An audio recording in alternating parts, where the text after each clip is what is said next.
শীতের ভোরটা আজ একটু বেশি কুয়াশাচ্ছন্ন। ঠান্ডায় দুই ভাই বোন গুটিসুটি হয়ে আগুনের পাশে বসে।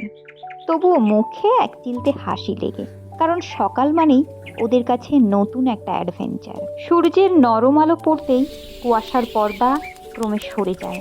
ওরা অবাক চোখে তাকায়, যেন পৃথিবীটাও ধীরে ধীরে জেগে উঠছে ওদেরই সাথে। আগুন পোহানো ভুলে এক ছুটে চলে আসে মাঠের নরম ঘাসের কাছে। তখনও শিশির বিন্দু লেগে আছে ঘাসের আগায়, সূর্যের আলো পড়ে ঝকমক করছে। দিদিটা বলে ওঠে, দেখ, ঘাসের আগায় ছোট্ট হিরে ঝুলছে। ভাইটা ঝুঁকে দেখে, চোখে অবাক বিস্ময়। গোটা পৃথিবীটাই যেন ম্যাজিকে ঘেরা। দিদির হাত ধরে গুটি গুটি পায়ে সর্ষে ফুলের ক্ষেতের মধ্যে দিয়ে হাঁটতে থাকে। হালকা হাওয়ায় সর্ষে ফুলগুলো যেন নাচতে শুরু করেছে। ওরা দুজনে সেই হলুদ সমুদ্রের মাঝখান দিয়ে হাঁটে, ছোট্ট হাত দুটো বাড়িয়ে ফুল ছুঁয়ে যায়, যেন সুখটুকু হাতের মুঠোয় জমা করে রাখছে।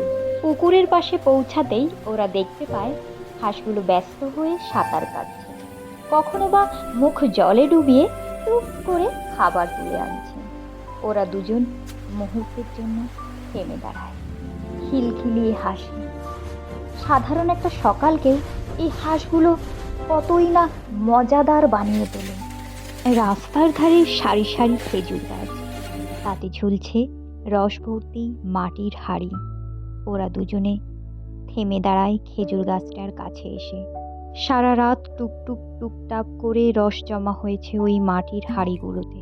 টইটুম্বুর রসের হাঁড়ি দেখে ভাইটা আবদার জানায়, আজ সে এই শীতের সকালে খেজুরের রস খাবেই।